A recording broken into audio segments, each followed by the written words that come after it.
Hi, everyone. Welcome to our second annual Spring Virtual Conference. We're very excited about this year's lineup of presenters. We want to thank Travel Nurse Across America for being this spring's conference sponsor. Be sure to check out their great travel RN jobs on the gypsynurse.com. Just head over to the job board and go check out those jobs. This year's theme is the peaks and valleys of travel nursing, which no one else has had more peaks and valleys than you, the travel nurses, especially with these past 2 years. We want to thank you and can't thank you enough for all of your hard work and dedication. We will continue to be a community of support for all of you. We wanted to be the most supportive as we could during the pandemic, and we're going to keep continuing that on. That's what we're here for. We're here for you, the travel nurse.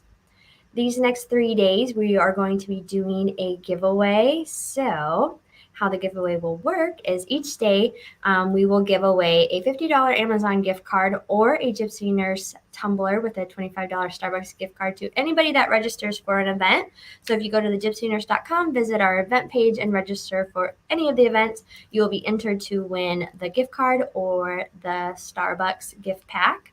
And then if you register and then attend a session live. So if you're watching this live and you ask questions, interact, do comments or anything like that, you'll be entered to win a $100 Amazon gift card or a $150 Amazon gift card to anyone that comments, and then you'll be entered to win that. So be sure to ask your questions. Even if you can't attend all these sessions, please still register to receive reminders once they have published on the gypsynurse.com. Once you are a registered member, you'll be able to view these sessions on demand, which if you are not a registered member, why not? We have tons and tons of perks on the gypsynurse.com. You can get CEs from Elite Learning, access on-demand events like the virtual conference. We've had about three other virtual conferences that you can access on demand, so you can do that. You can set up content, job, and event alerts, connect and communicate with other travel nurses. So there's so many things that you can take advantage of as a Gypsy Nurse member, registered member on the gypsynurse.com. So I will pass this on to Steve Curtin. He has a few words for all of you as well. Thank you, Rachel. Great to see you. And there's a lot of stuff going on this week, that's for sure. So great job in putting this all together. I just want to welcome everybody to the second annual Gypsy Nurse Spring Conference for 2022. We've got 3 fantastic days of events for our travel nurse community, Tuesday, Wednesday, Thursday. So please join us for those. If you want to find out more about the sessions, you can go on our website, thegypsynurse.com, and go under events, and all the events are listed there. And we encourage you to register for any and all of them. I would like to start out by thanking Travel Nurse Across America for being our sponsor for the conference this week. They are great sponsors for our community, and we appreciate them working with us. I also want to thank all of the travel nurses and other healthcare professionals that are working and continue to work during these crazy times.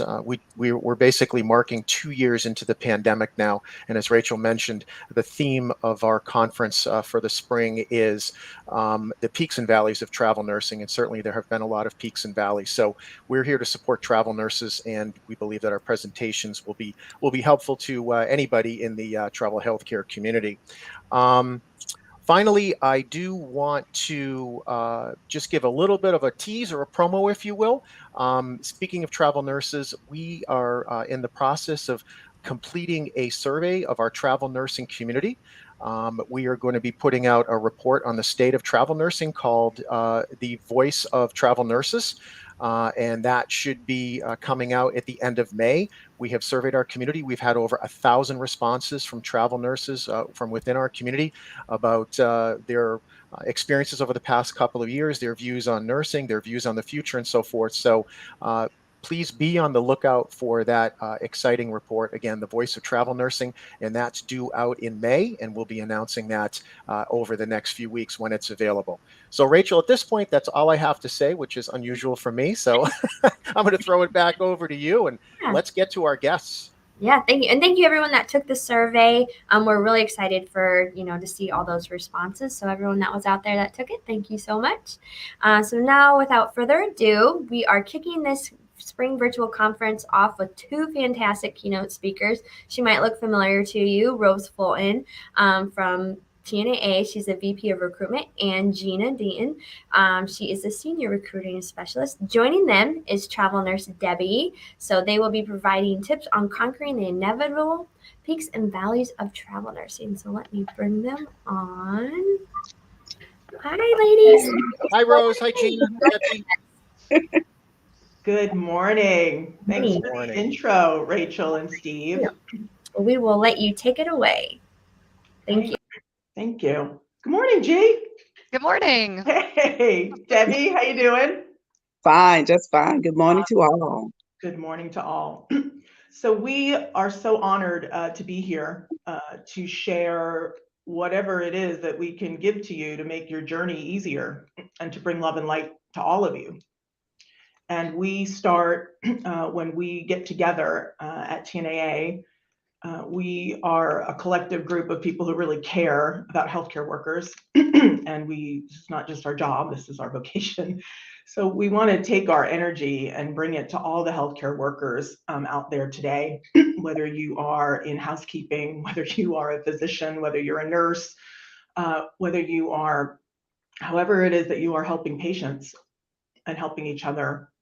And this has been an extraordinary and at times excruciating 2 years of this global pandemic. We are privileged and honored to be here as survivors of it. And we'd like to make sure that you all understand that your heroism and your courage and your healing pretty much saved this country from things that we'll never understand, but that you do. So with that, we'd like to devote about 8 seconds to just sending all of you just our deepest appreciation, gratitude, and respect before we start. So.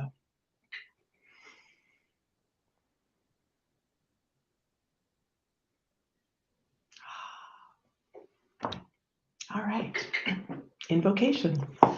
We are excited to talk to you today about the peaks and valleys of travel nursing. And Gina and I have been doing this for a very long time. So Gina is handpicked to be my co-pilot today. So we'll give you a little bit about our resumes, just how long we've been doing this, and then we really want to answer your questions around what's going on in the market, what's up with jobs, how do I prepare, what am I supposed to be doing or asking right now so that y'all can have a really great journey this year and beyond. So I'll start with myself. My name is Rose Fulton. I'm the Senior Vice President of Recruitment at Travel Nurse Across America. I have 17 years of healthcare staffing experience. I've worked in travel nursing, which was my first love.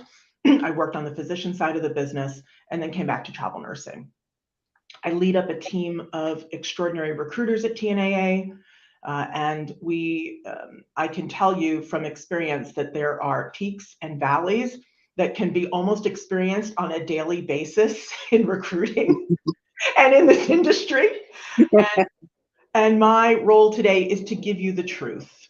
Sat Nam, I am here to tell you the truth of what I have seen and how to prepare you. And whatever it is that I've accumulated over the last 17 years is yours today. So with that, we really look forward to giving you some content, but mostly we want your questions. And there's prizes, right? So we want questions, we want comments. We really want this to be interactive. You're going to get to hear from Debbie, the sparkling, incredible galaxy that she is today. So that is our goal today. So Gina, I'm going to pass it to you to share with our audience today just a little about you. My name is Gena Deaton. I am a healthcare recruiter for 18 years now. It will be 11 years in June with TNAA, and they're never getting rid of me. I'm super excited to be here and, like Rose said, answer all your questions, kind of give you insight of everything we've seen, the peaks and valleys and the good times, the bad times. And I'm super blessed that my beautiful Debbie is here to give you all of her insight as well, because she's the one there, front lines. So thank you, Debbie. Looking forward to talking to everybody today. I too. Awesome. Oh, Jamie Gerard from Canada. Hi, Canada. Ginny Hong, thank you. Same to you. Jamie's excited to start her journey. Hi, Hannah. Hi, Sandra. Hi, Monroe's World. Hi, Joanne Hart. Hi, Gina H. Thank you, everybody, for joining. We really appreciate it. So the Gypsy nurse community reached out to us and said, "Hey, listen, the theme of this year is going to be peaks and valleys, and we're going to define peaks and valleys specifically for our discussion today."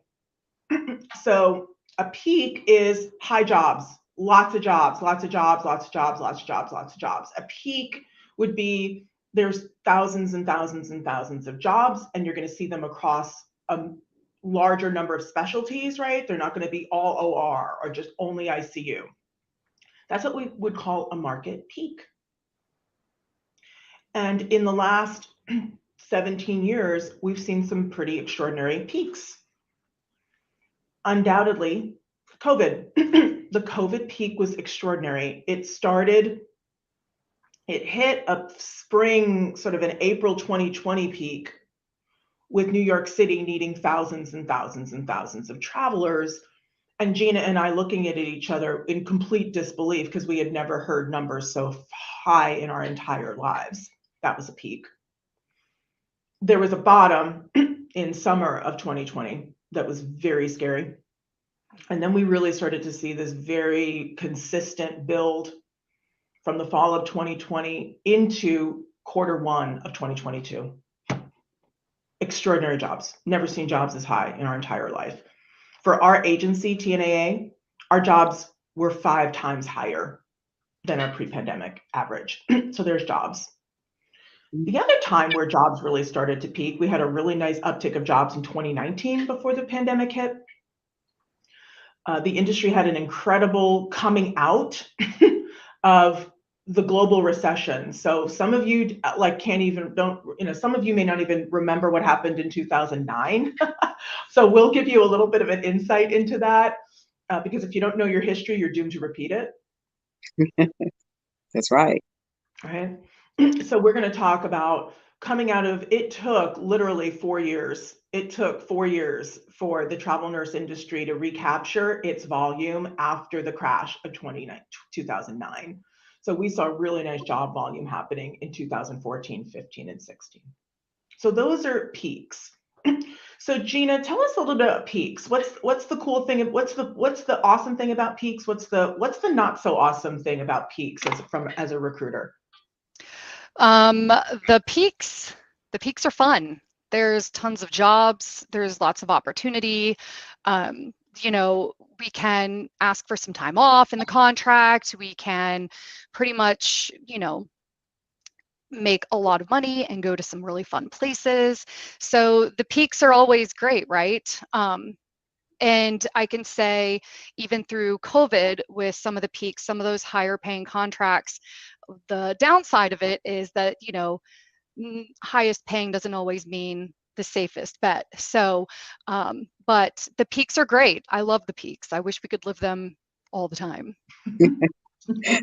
Right. But what goes up must come down. Peaks are something else, right? Because think about it. If there's lots of jobs, what does that mean when you go to work? It means you are going to be freaking busy, right? Yeah. Oh, yeah. Debbie, you know this. I mean, just your assignments over the last year or two, in terms of patient volume and in terms of just physical requirements, what were they like for you to be working in the peak? To work in the peak, I will say this. You needed to be physically fit because it was a lot of work to do. My first assignment with you all were in a COVID unit. And I would say that assignment really showed you how devastating COVID-19 was. It was so many people, so many needs, and the workers were few. So you really had to have that mindset. You had to embrace those abilities because everybody have different abilities. You have your weakness, you have your strength, but all that together makes you. And just being cooperative and positivity was key. Because I will say, you'll get weary sometimes. Sometimes I'll be totally exhausted. But then again, I always said 7 a.m. is coming and sleep is on its way. a really good point. Thank you for that, Debbie, right? Is that the peaks are great because there's lots of jobs, but understand the reason why there's a peak is there's no nurses at the hospitals, guys. So you're going to work your tail off. So there's pros and cons to everything. So those are some peaks. And how many, I just want to give some shout outs to some folks because I love when people comment. New Mexico is one of my favorite places ever. So I love hearing from you, Las Cruces. Joanne, please come back. Please come back. We would love to have you back and take very good care of you. Lori, 10 years as staff looking to travel. Oh my God, Debbie's going to give you some comments soon that are going to really inspire you. And teamwork is totally necessary when it comes to these kind of peaks. Thanks, Nancy. Good morning, good morning, good morning. So those are some peaks, and peaks can be defined by exactly lots of jobs in lots of places, and lots of jobs across all specialties. And one of the things that happened this time is not only did we get a peak in 2020, 2021, we got massive bill rate increases. So a bill rate is what the hospital pays an agency per hour for the traveler. The bill rates doubled in COVID. And as a result, traveler pay doubled. If you took an assignment in 2018 and you compared your summary, what you made compared to that assignment, granted it was more work and a lot more intense, in 2021, it's double. So that peak, not only do we have peak, guys, where we had tons of jobs, we also had a ton of high paying jobs. That is not normal. That has not been normal. So as someone who's been doing this for 17 years, Gina, I'll knock on your door too, almost 20 years. Bill rates tended to be extremely flat.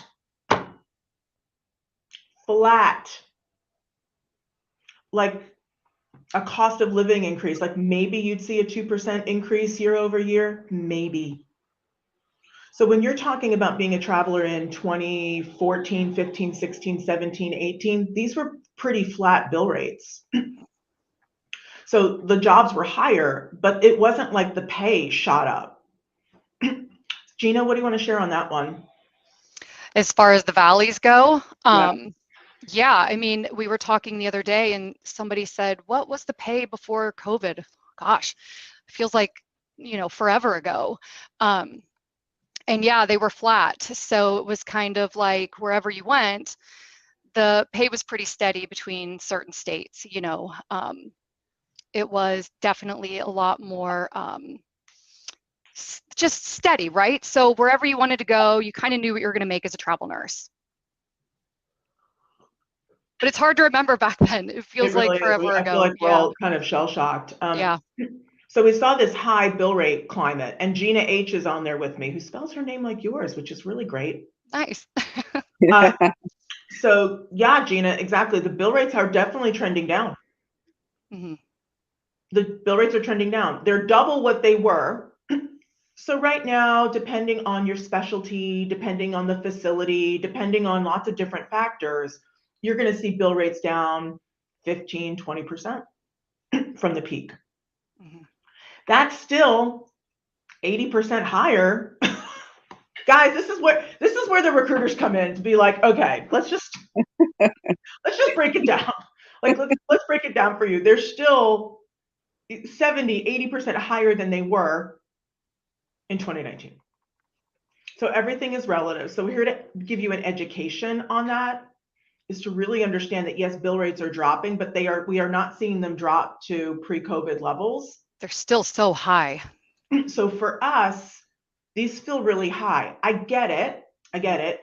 You guys are putting yourselves on the line and putting your bodies and your brains and your hearts on the line every day and deserve all of it and more. Mm-hmm. So we're just trying to set this honestly, because travel nursing is a business, healthcare is a business, the business side of this, to really help with the business acumen part of just how we see things. So now we see valleys. So we would call a valley lower job counts, right? Lower job counts, and job counts in places that you have probably never, ever in your wildest dreams thought you'd want to go. That's where the jobs are. So valleys. Valleys are lower job counts. Valleys are more competition for the jobs. Any of you out in a job search right now, right? It's taking so much longer to get interviewed and offered, right? I mean, if anyone's out there looking for a job, don't be discouraged. Hang in there. Make sure your recruiter's being honest with you, but it's taking longer. Gina, what are you seeing in terms of the job search now that we're in this valley of lower jobs? So let me give you perspective. Our jobs are about half of what they were in February, our job counts at TNAA. What do you think, Gina? Well, I think my favorite word recently has been pivot. We've had to really pivot a lot recently. And I think that's when you need a trusted recruiter, right, to help guide you. Because months ago, you could ask for, the time off July 4th. You can ask for all of these things, your start date further out.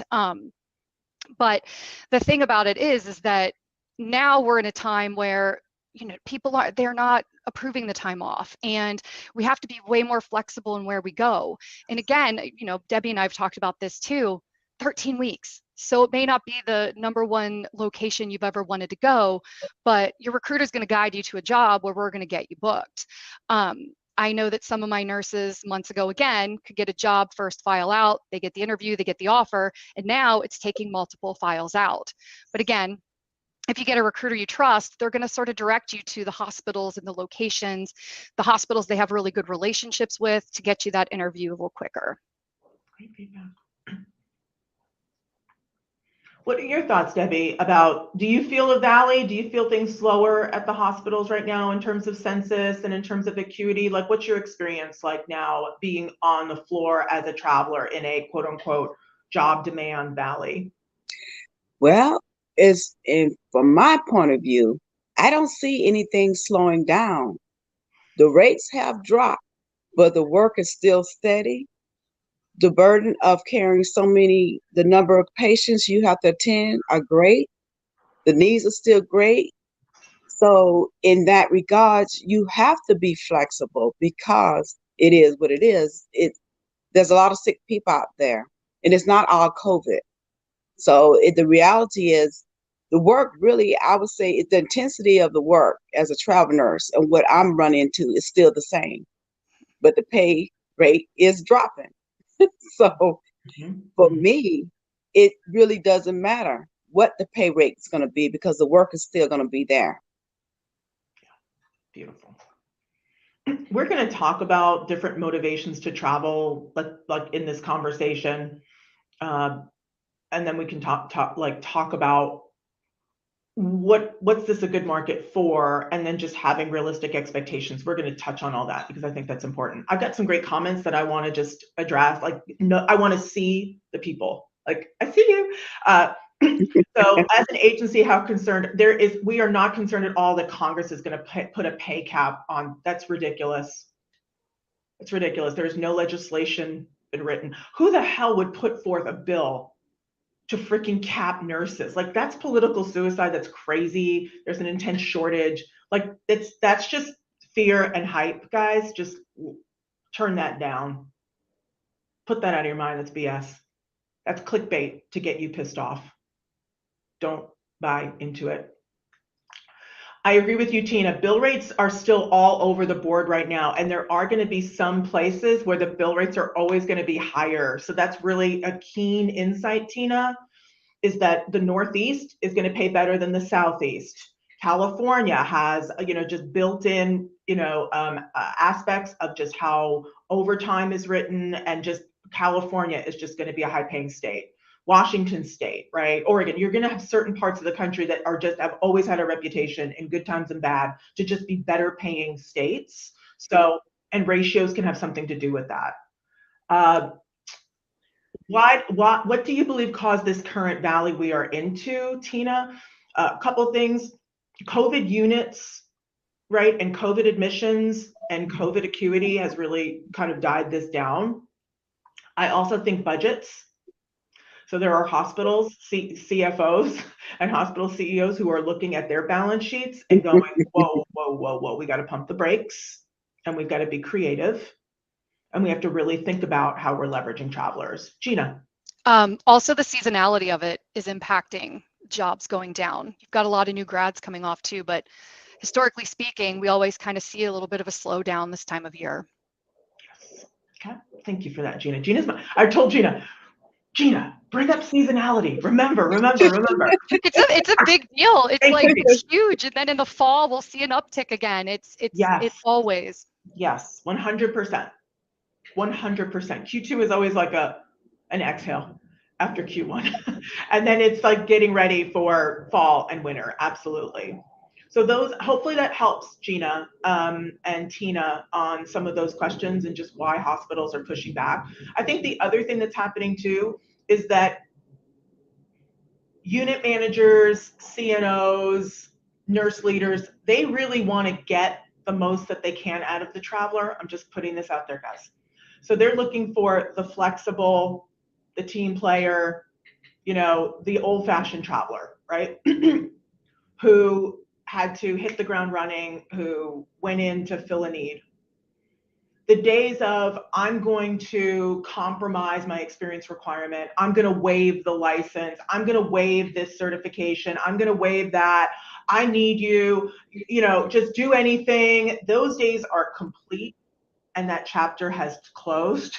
So now hospitals are back to their traditional requirements, and they're back to, if you're not there to be part of the solution, period, they're not having you. It's bye-bye. If they have a sniff of, I'm not a team player, I've got an attitude, I'm not going to do this, I'm not going to do that. If they have a whiff of it,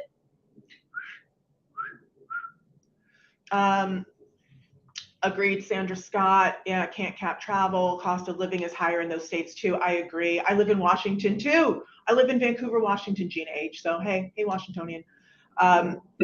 They're not going to cap, guys, let capping rates go.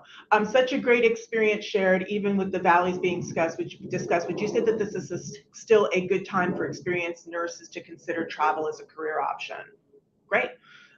Debbie, there couldn't be a better question with your name written all over it. Yeah. So even though it's a valley, tell us why it's a good time for experienced travelers to get into it, and for experienced nurses to get into travel right now. Well, from my point of view, I have so many years behind me and just a few more years before me as a bedside nurse.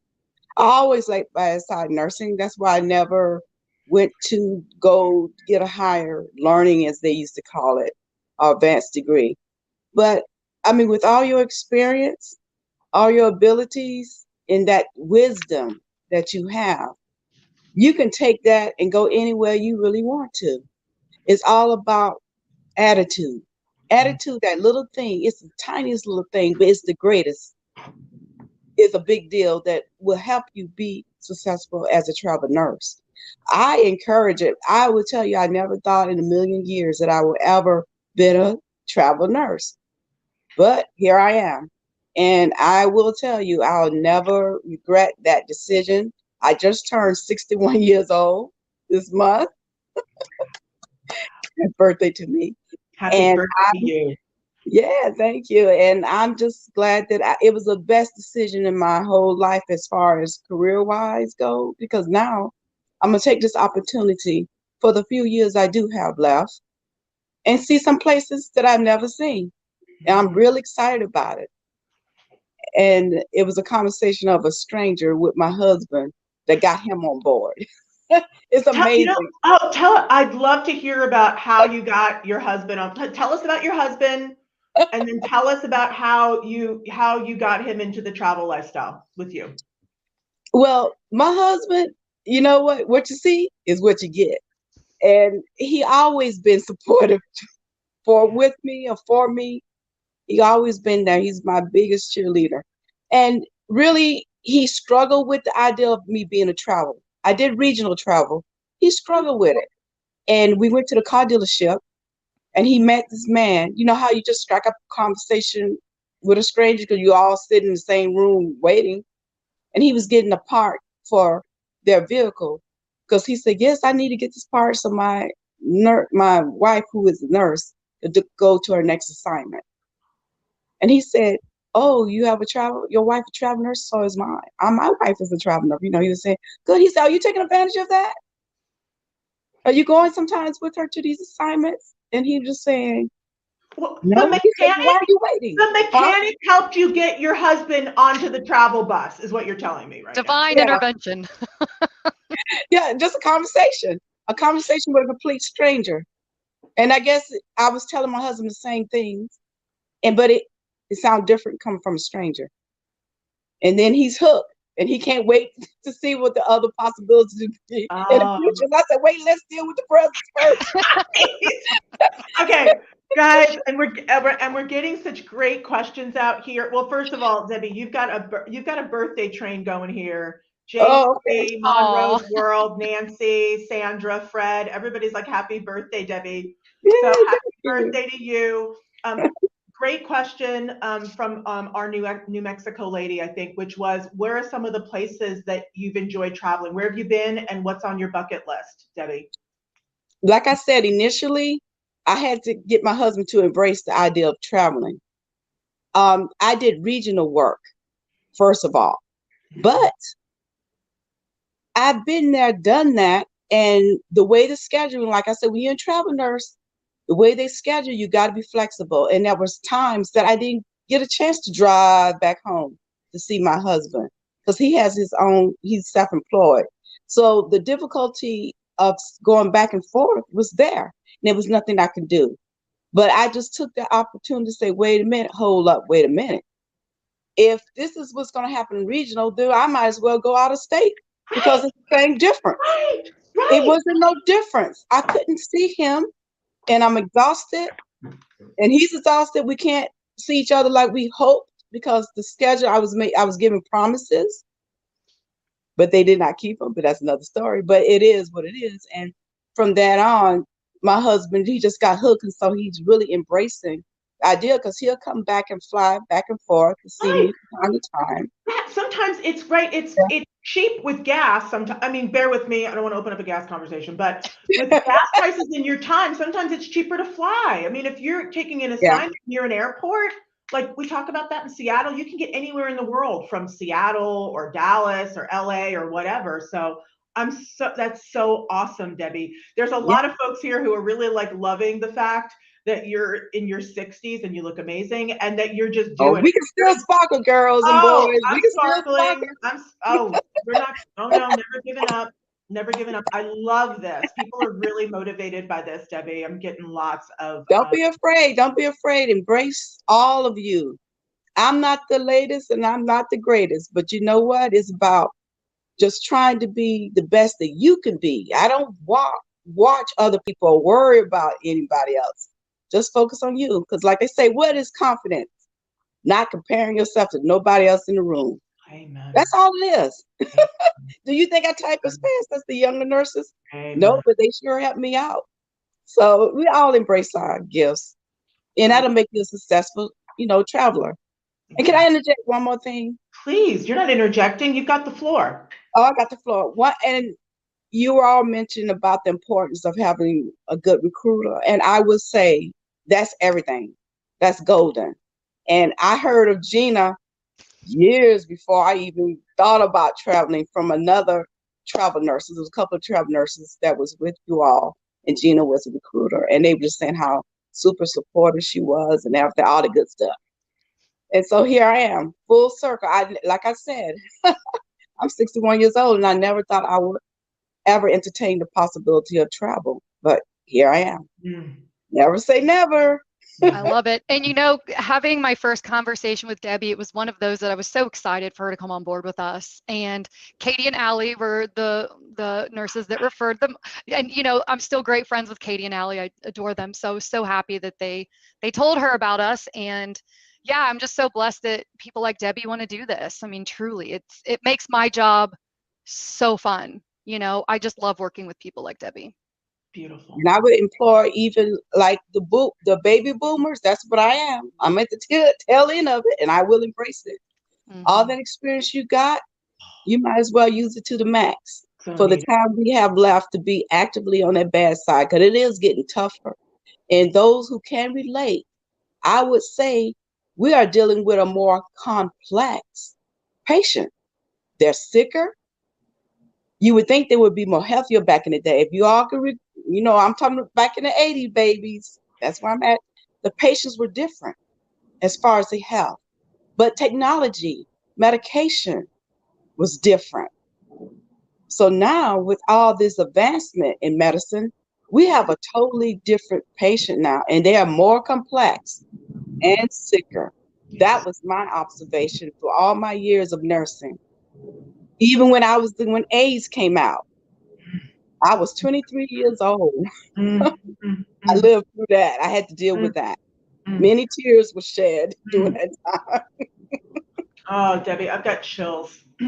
Yes. Chills as you say that, and I think that that's so important that we acknowledge all of the patients and all of the folks who passed from AIDS, and it was completely ignored, and people were not given their dignity. And how many patients all they had was the nurse because they were abandoned, and it was just it's an extraordinary part of our history that we should never forget, so we never repeat it.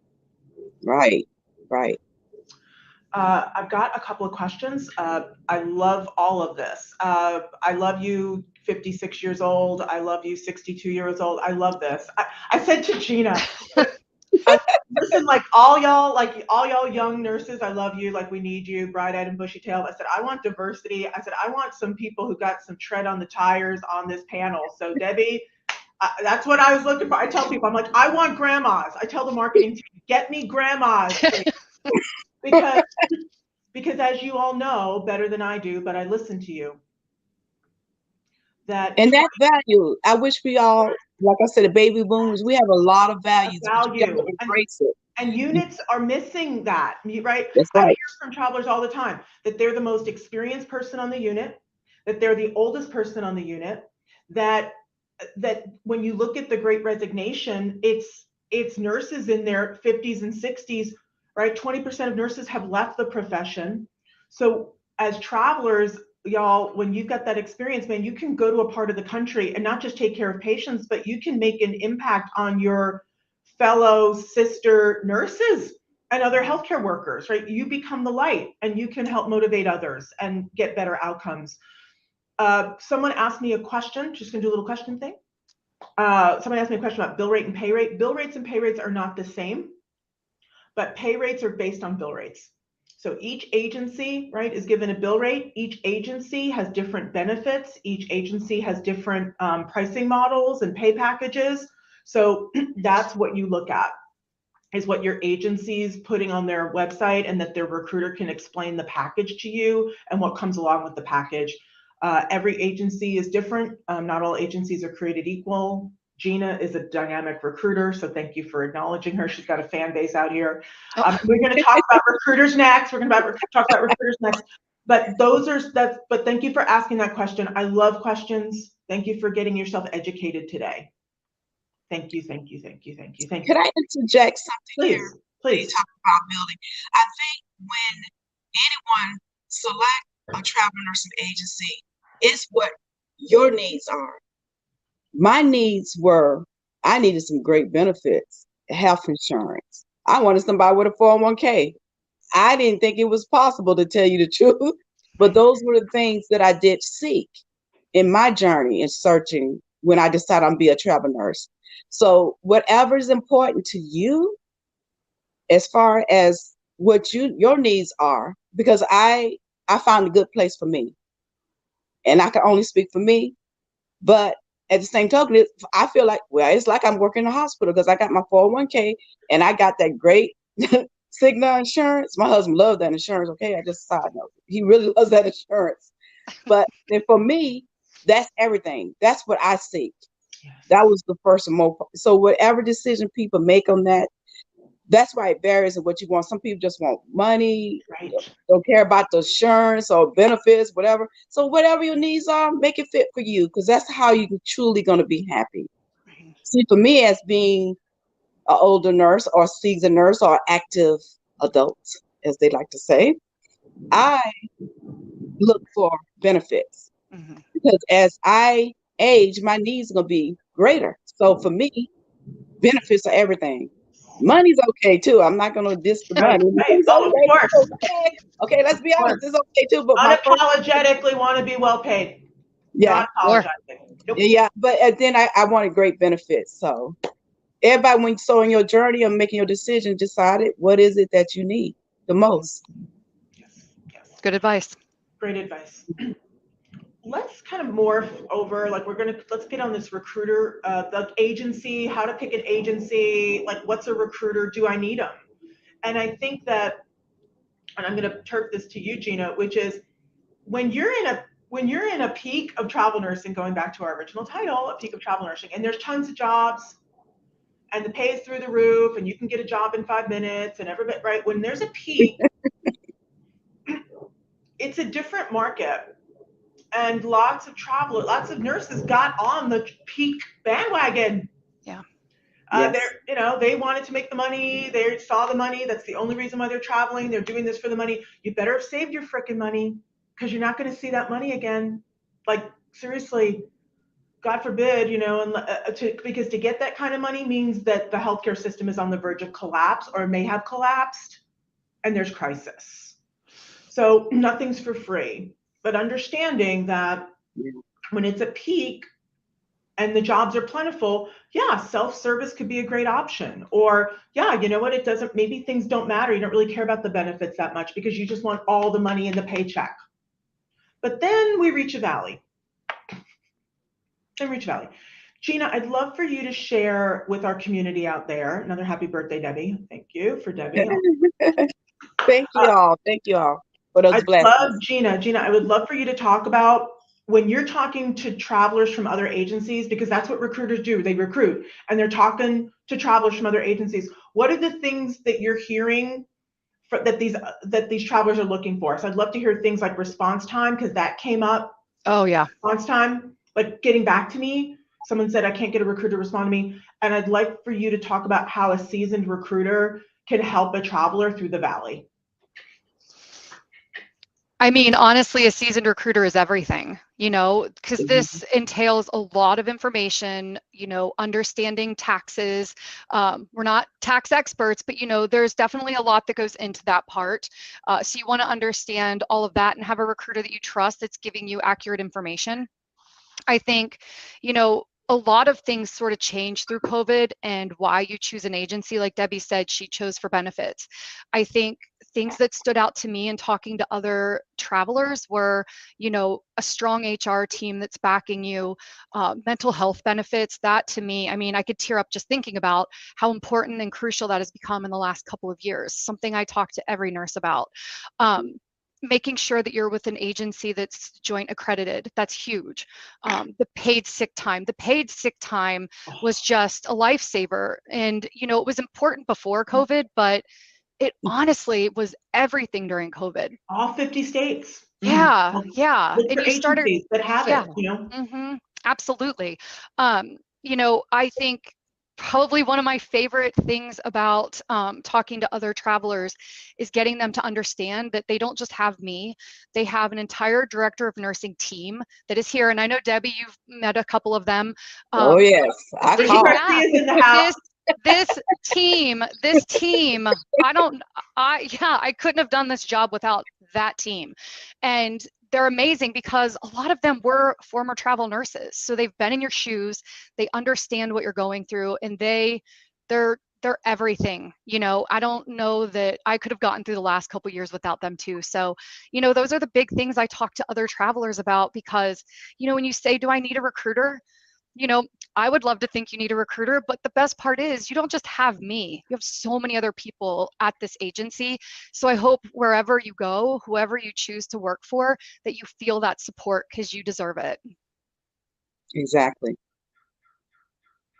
Debbie, what do you want to add about just what do you look for in an agency, and because people ask questions about how does the recruiter get to know you? And how do they know what best fits their talent? I'd love for you to talk about just how did Gina get to know you? What's your relationship like? How does she know where, you're going to be a good fit? Can you talk about that? Oh, yes, I can. The bottom line is Gina talks to me. She returns my calls. I mean, just cut it to the bone here. I mean, this especially my first time around, I call Gina many times. If you could probably see the texts and colleague, and she was always there for me. And there was times Gina was not there because she got to take time off too, okay? But it was always someone else that could answer my questions or give me the support that I need. And every now and then you always get a call to say, I'm just thinking about you, how you doing? And that's really nice. And everything is okay, but just the thought that at least you're on your mind. Like she sent me on my birthday, which I thought was cool. Happy birthday. That's nice. That's nice because at least you know that you're not just the number among many. You are a person. You have a personality. So part of that, how they get to know you, is the communication part. You talk about weakness. You talk about strengths. You talk about what you like to do, what you don't want to do. You talk about the ups and the downs. And with all that in mind, like I think recruiters are so important because they get to know you as an individual. And when you want to find another job, they already have things lined up. This will be a good possibility for Debbie. This is probably good for her. You know, and that's kind of nice to have options. And then you have that option to say, oh, pick and choose. Okay, okay.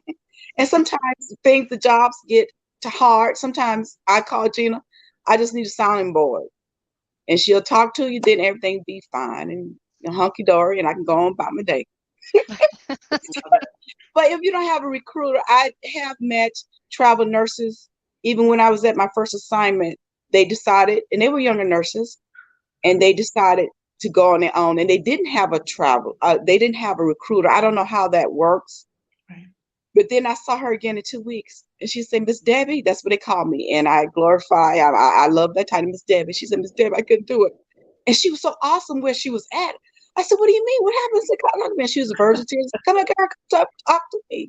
Because I couldn't understand because her skills were next to none. Yes. She was Debbie, look, hey, hold on 1 second. Look who's here. Charles, good morning. So guys, Charles is completely one of us. Okay, he didn't just crash the party. All right. So I just want to say, hey, Charles. So Charles Welsh is one of our, oh my gosh. Charles, welcome. We're going to hear from you. So just get ready. I want you to speak. Gina, would you like to introduce Charles? Debbie, mwah, thank you for your insight. Okay, thank you. Stay here. Don't go anywhere. Gina, I won't go nowhere. Can you introduce Charles? And then I'd love to have Charles talk a little bit about his experience. Charles, I'm so glad you're here. Charles has been with me forever, and I adore him, and he is such a rock star. He's been, I joked with him the other day, he's been there, done that, bought the t-shirt. He has seen it all. He's been through the peaks and valleys as well. He's had some really tough assignments. He's had some really great assignments. One of my favorite things about Charles is when he travels, he takes advantage of the area, and I'll let him talk about that more, but he travels and he just really enjoys where he goes because he explores and takes advantage of the area, and I just think that's so cool. So yeah. Charles, take it away. Welcome, Charles. Hi, guys. Can you hear me okay? Yeah, we hear you great. So when we were prepping for this call, Charles really was able to share some really great insight that I'd love for him to talk to you all about.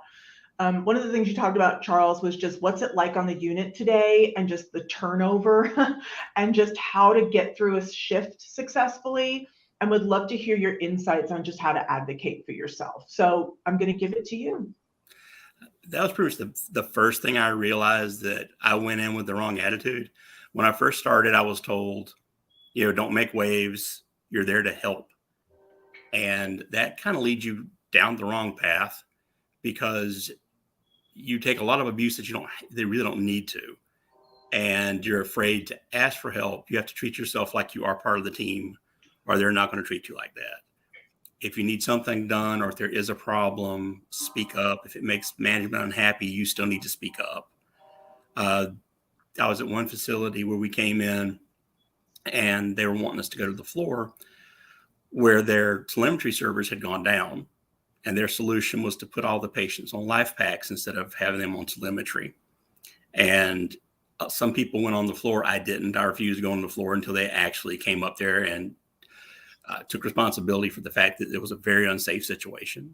And this happens a lot more than most people realize. And you know, not nurses, because nurses get put in every day, but you have to be able to delegate just like that was your team. If you don't have time to do it, or you're not confident doing it, don't do it. Ask. And I've been a nurse for a long time, as evidenced by the gray hair, but I still ask everywhere I go, because every place is different. Mine's not as good as Debbie's, but yeah, they have different equipment. They have different ways of doing things. Their state laws are different. And most travel nurses eventually pick up a very wide skill set, and don't fall into the trap that just because you know how to do it, that you can do it on every floor. And there's always that one nurse who tells people, well, I've done this for 50 years, or this is easy, this is how we do it. And then you lose your job because you do something that is out of bounds, out of scope for that floor, or maybe even that state. You know, if you haven't done it before and it's invasive, ask. It's especially if you've done time on ICU and you're floating somewhere that's not ICU, or you took a non-ICU or non-ED job. Med-surg will trip you up really fast. Great advice. Great advice. Because so much floating is part of travel, right? And right. So Charles, what are your best practices when it comes to floating? And just expand on that for us. I'm also kind of a jerk with that. I let them know that I'll float for them, but I float to sister units only. If you've hired me to work on a tele unit, I'll do your tele, I'll do your med surge.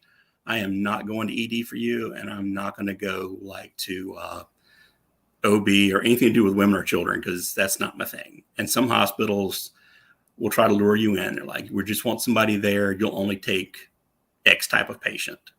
And that never happens. And just by stepping in that situation, you've opened yourself up, especially if you weren't used to ED or mother baby or tele or oncology. You know, those are all places where you can make very simple, very bad mistakes. If you go on a bone marrow transplant unit and you make a mistake, you may have just infected a patient, or you may have just come in contact with something you should have never come in contact with. So try to limit your floats unless people who want to be a float nurse. But keep in mind, they're also hiring you for a lower pay somewhere else to put you in a float pool. You know, every float pool, let them pay you for float. Right, you've got to know, right? You've got to know your acuity, and you can float down, but you can't float up. And Gina talked about the clinical team and making sure that you've got resources to help educate you. So making sure your agency has, you know, if you don't have the knowledge, I mean, Charles has been doing this for a long time. Charles, have you counted how many assignments you've done in your travel career and how long you've been traveling for? Give us the number. I've been traveling close to a decade. Guys. It's a lot of assignments. And do you typically go to a different place every 13 weeks, or you kind of hang out? What's your usual MO? I don't. I actually, I do a lot of research on areas. I have this huge list of, I told you this earlier when we spoke, I have this big list of random crap I want to do. South Dakota's random crap you want to do.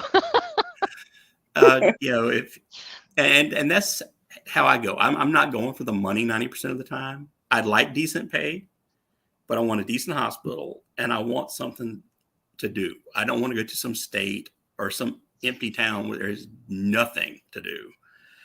So I live on Atlas Obscura, all these weird websites. You know, if there's a festival, be it music, if it's anything to do with cryptids or hauntings or monsters or haunted houses. Man. We have the Halloween thing in common. Virginia, Mountain Mama, lots of Mothman. That cracks me up. I love this. So as Charles, so here's how I want to sew this together. Charles knows his skill set. He's an extraordinary professional. He's got a decade of travel experience, and he's able to advocate for himself. And guess what? They keep him. So when he declares what I do, what I can do, when he's asking questions, he's doing it in a manner that isn't blowing up his travel career, because they end up keeping him. Right, Gina? Oh, yeah, they love him. Everywhere he goes. Everywhere he goes. Right? Everywhere he goes, he gets extension offers. They don't want you to leave. How many perm offers do you get a year, right? They want Don't leave us, Charles. Don't. Perm would have to get a lot better for me to go back.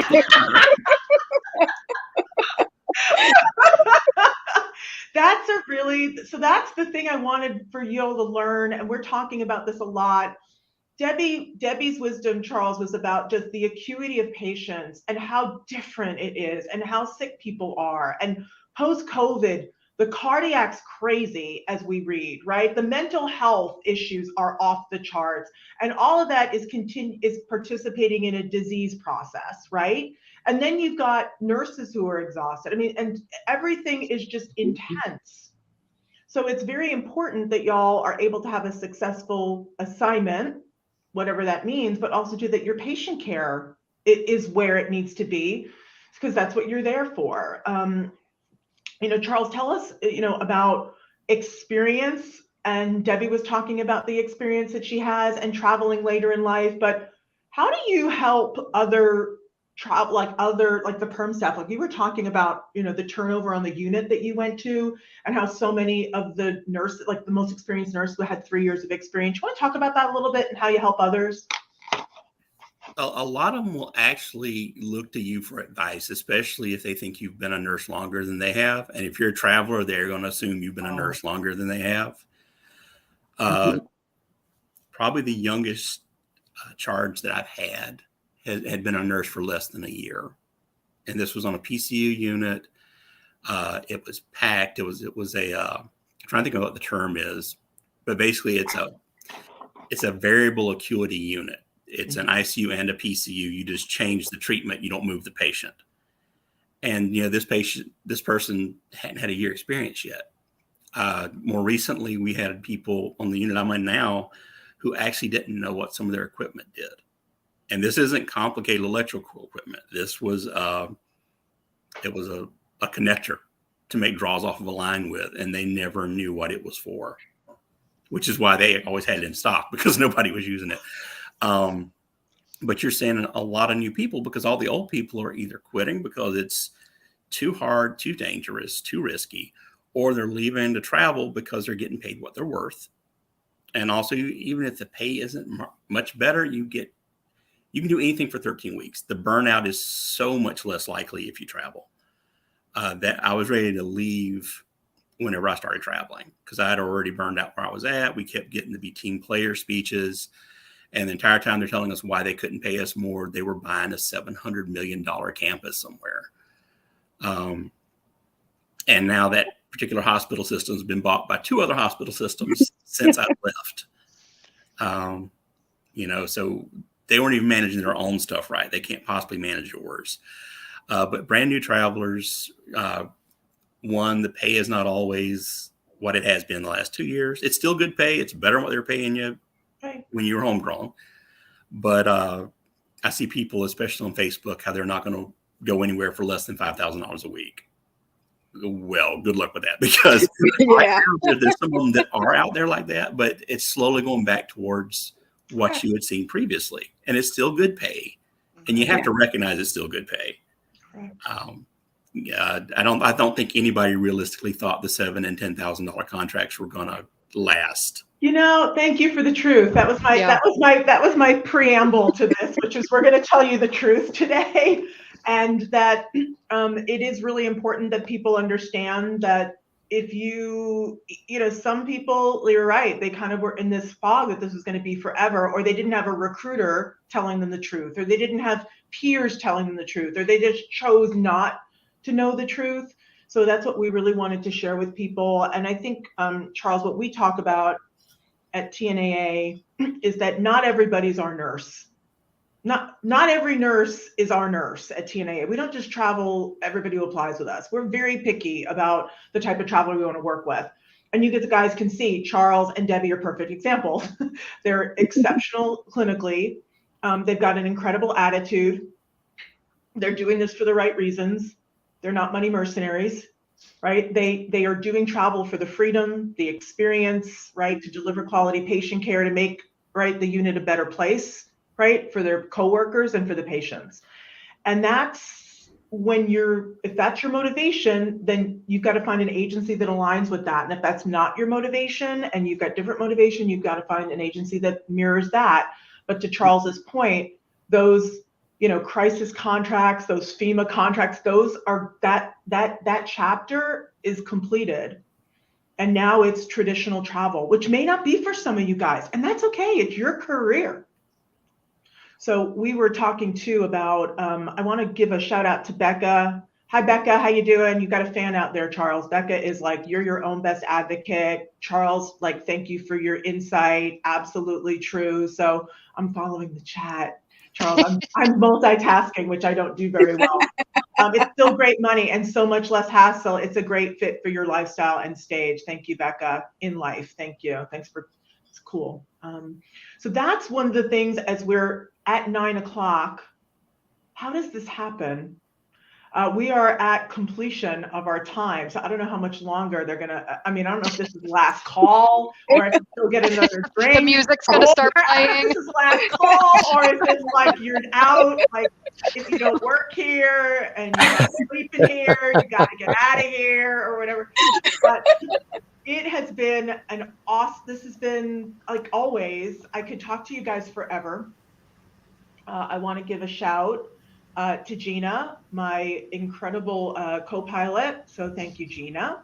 Thank you for your years of service in travel nursing. You've helped so many people, and she's been a rock throughout this pandemic, guys, for her travelers and for me. So thank you, Gina.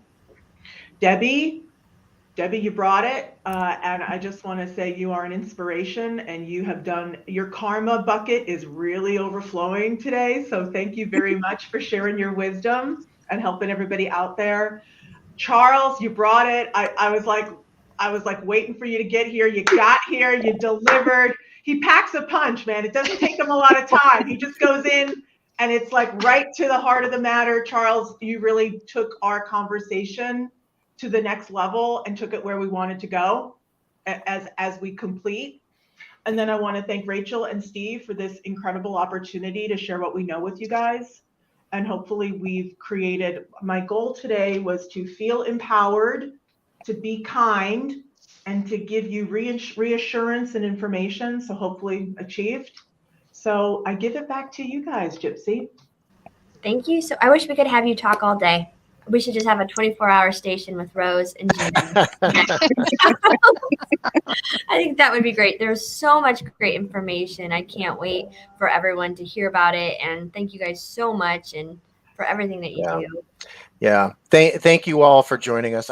Rose, we could not have asked for a better keynote and kickoff than what you guys brought to the table today. This was absolutely fantastic. This is exactly the way that we wanted to start our spring 2022 conference. Debbie and Charles, it's great to see you guys. Thank you both for joining us. Thank you both for all that you've done throughout your nursing career and all that you've continued to do. And again, we thank all travel nurses and all travel healthcare professionals out there for what they've had to deal with over the past couple of years. Rose and Gina, just a fantastic conversation. That's truly what it was a conversation.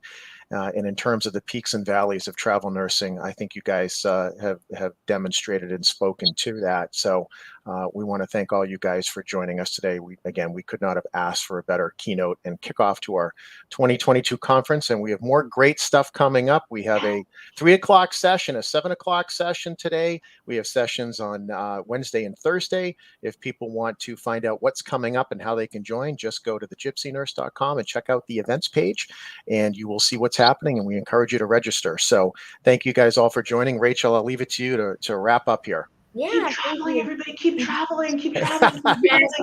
I will. Thank you. All right. Well, we just have a few things to add.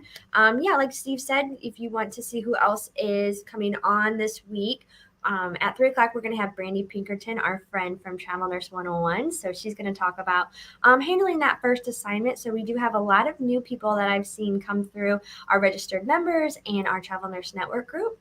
And thank you to everyone that commented and interacted. You're all going to be entered in that giveaway. So be sure to be on the lookout for that. And then also, if you're watching this kind of later on, don't worry, you can watch the other sessions on demand, or if you want to share this with your friends, you can just share it with them and become a registered member, and they can watch it too. So we will see you all at 3 o'clock if you're joining us. See you soon, Rachel. Yep, see ya.